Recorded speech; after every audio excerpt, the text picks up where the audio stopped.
Hi, it is Rebecca Reinking here, a speech pathologist, and I'm going to go through a cycles approach therapy session breakdown. And the reason why I want to show you this breakdown is we achieved 202 correct practices in our cycle session. It went for 50 minutes and we were working on Velar fronting, and this was our third week. Targeting this pattern. So in week 1, we targeted K in initial position. In week 2, we targeted K final. And in our third week of targeting Velar fronting, we were focusing on G in initial position. And we did 202 correct practice trials across 4 different activities. And so I want to show you what this can look like so that you can achieve high practice therapy sessions with your client just by using different activities and maybe tweaking how you do some of your sessions. So let's get straight into activity 1. So for our first activity, I printed off this game. This is a G initial game and they include 5 target words. Our words were go, guy, gum, goo, and game. And I chose these words because a lot of them are consonant vowels, so like goo and go and guy were easier for the child to produce. And I chose gum and game because the sound at the end was easier for this child to say, and they were in the child's phonetic inventory because as a child who is doing the cycles approach, they are highly unintelligible, and I just knew that these words were achievable. So all we did is we had our little dice and we had our pieces that we moved, and the child, as one of our target words being go, the child would say go to me, and so every time they said go, I would roll the dice and I would have a go. And because the way this game is set up, I kept on landing on these hats, which means I had to go all the way back to the beginning again. And the child did it a couple times too. So the game went on for quite a while. We actually got 63 correct practice trials just by using this one game. So that's how we started off. We played a game, they won, so they were quite happy.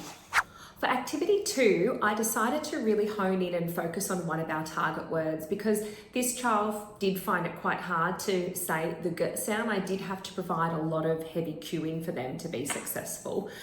So we took one of those words, which was goo, and I have this little bouncing goo here. It's a bit like slime, so if you have something like this.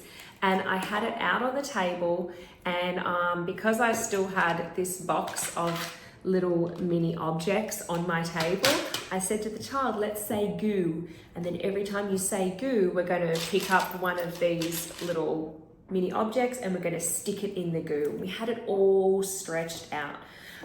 We were able to build up to the child being able to say that word goo 5 times in a little block practice. And again, we kept sticking things up, and then we scrunched all of the mini objects up into the goo, and at the end of our session, the child was able to unwrap the goo and find all the things that we put in.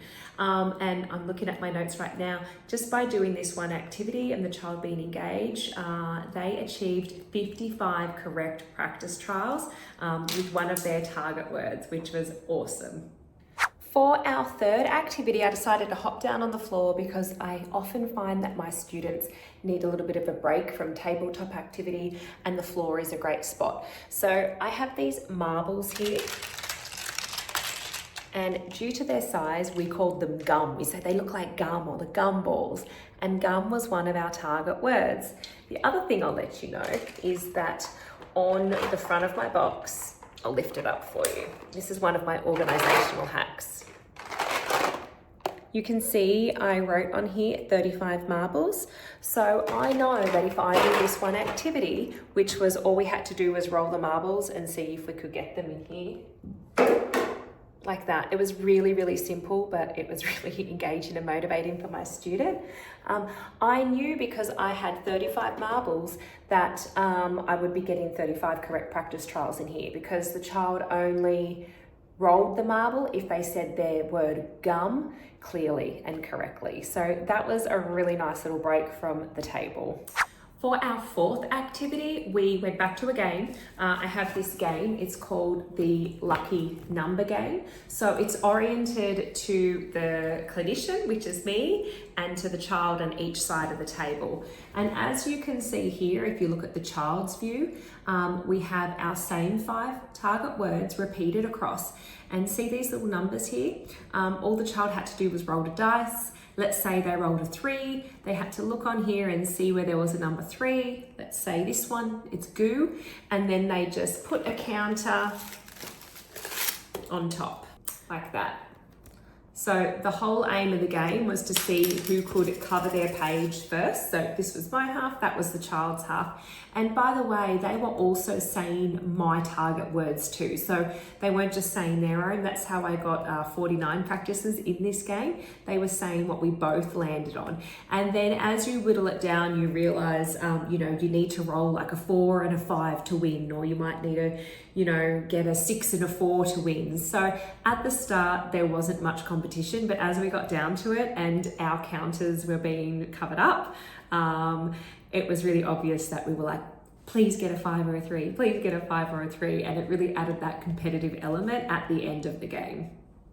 So I hope that helped. You can see there I only used 4 activities. 2 of them were board games that were from a printable pack that I have. One of them was focusing on goo, so it was a bit more fun for the child. And then one of them was a floor-based activity. And again, I alternated between some block practice with some of the target words, just getting a lot of practice in because they were hard, and then using all of the words. So that was our session. Again, 202 correct practices in our 50-minute session. So next time you're doing the cycles approach, I hope that you just consider using lots of different activities, maybe focusing on a target word or 2 in something play-based, something a bit fun, and hopefully you can also achieve a really high, correct practice session using the cycles approach too. If you want to see any other therapy session breakdowns, if it's for a specific therapy approach or for a specific sound, let me know in the comments. I am so happy to keep sharing what my therapy sessions look like, especially if it can help SLPs like you get high practice sessions in as well. Thanks for liking this video, and make sure to subscribe so that we can continue to share more videos from our therapy room.